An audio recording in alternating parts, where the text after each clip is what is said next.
Good evening. Going to give you some notes here on beginning our next unit. Mainly it's going to be just some vocabulary and information about angles here, but this will kind of help make tomorrow's notes go a little better. So I gave you this sheet in class today. I will have your test graded for you tomorrow when you come back to class, and so you can see what you made on those. But let me just give you a few notes here in relation to angles and as we begin our trig unit. Now our next several units are going to be trig, and so what we do in this unit is vitally important to the other units that we do in trig. So you need to really make sure that you understand what's going on here. First of all, just talking about angles here.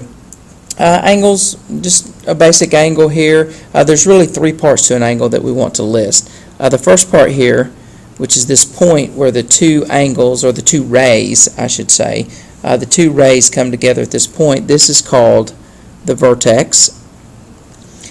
And then this side is, we're going to say that this is the side we were measuring an angle from. So, for example, if we had a protractor and we put our protractor right along this edge, we put that on the zero edge, this would be where our angle would start. So we're going to call this the initial side. And then this other side is where the angle ends or terminates, and we call that the terminal side. Now this is going to be important in just a minute, and I'll tell you why when we start talking about this next part. But you know, that's the parts of an angle there. You've got your vertex, initial side, and terminal side. So now here's the piece that we're really wanted to get to, and why I explained that about angles is because when we talk about an angle in standard position, what we're saying is, what if I took this angle and I put it on the XY axis? In other words, on the coordinate plane. So now what we're going to do is we're going to take angles and we're going to put them on the coordinate plane, and we're going to put them in standard position when we do that. Well, for an angle to be in standard position, you have to have two characteristics. The first characteristic is that the vertex is at the origin. That's the first thing. So whenever we draw an angle, we're going to make sure that the vertex is at the origin there. For all angles in standard position, no matter what they are, the vertex will be at the origin.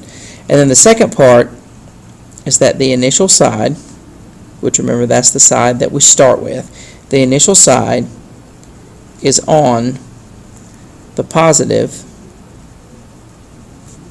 x-axis. So what we're saying is, for any angle in standard position, here's my vertex, and here on the positive x-axis, that is my initial side.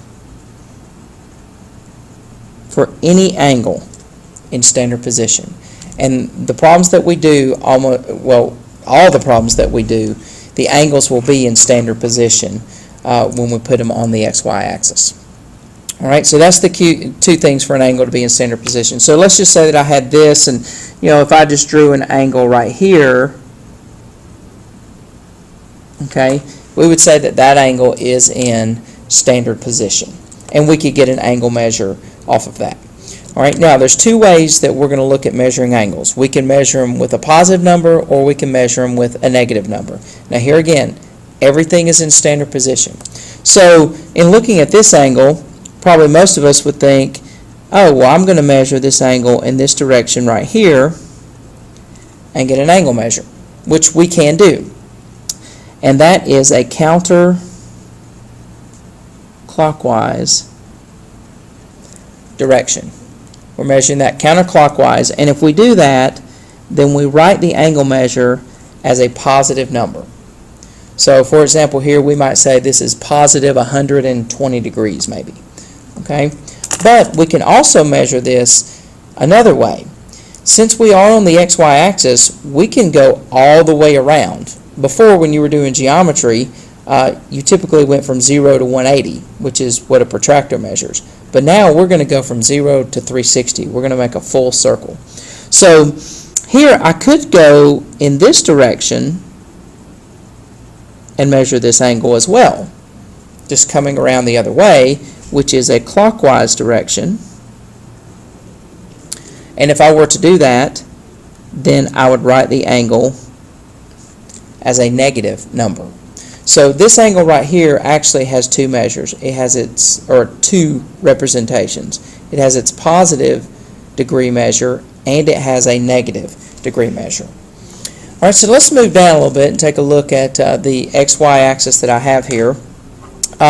Just to label the quadrants, those haven't changed. It's still 1, 2, 3, 4, as we've always learned. But I want to give you some information here just to show you a little bit, just preliminary information. We still have angles in standard position, so we're still talking about starting right here.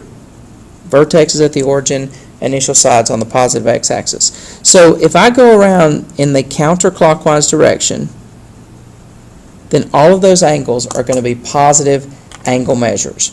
So this angle that I'm starting at is a 0 degree angle.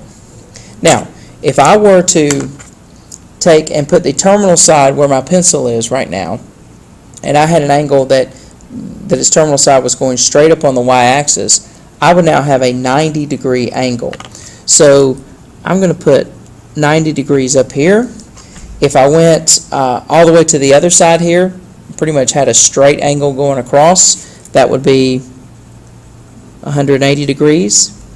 And then if I continued and had my angle coming down this way, where I measured all the way around to here on the negative y-axis, that would be 270 degrees. And then if I came all the way back around and made a full circle, I would be at 360 degrees. So what this is saying is any angle between 0 and 90 degrees is in the first quadrant, 90 and 180 would be the second quadrant, 180 and 270 would be the third quadrant, and 270 and 360 would be the fourth quadrant. Now, we can also go the other direction with that. I could also go in the clockwise direction, and now I would change these to negative angle measures. So we would have 0 here, but if I'm going in this direction, instead of being at positive 270, I am now at negative 90. And moving on around, this would be negative 180. This now, instead of positive 90, it would be negative 270. And then if I got back all the way around, it would be negative 360. So see, now we have the positive and the negative angle measures for that. All right, looking at example 1 here real quick. This is very, very easy, just drawing angles in standard position. It says sketch an angle in standard position for each one of these. So an 80 degree angle. Now, what I need to think about is what quadrant is 80 degrees in? Well, looking at my diagram up here, anything from 0 to 90 degrees is going to be in quadrant 1. So I know that this angle is in quadrant 1. And if I want to draw it in standard position, I put the vertex at the origin. I put the initial side on the positive x-axis, and now I need to make my terminal side at 80 degrees. Well, we know that right here is 90 degrees, so we're not going to be exact on this, but we want to be close, and 80 degrees is just a little bit before 90. So I'm going to make my line there, and or make my ray there. That's my terminal side. And so I need to label this, and I can label this in a couple ways. I can either just write 80 degrees in there so I know that that's the angle, or I could draw an arrow there just showing which direction that my angle is going. All right?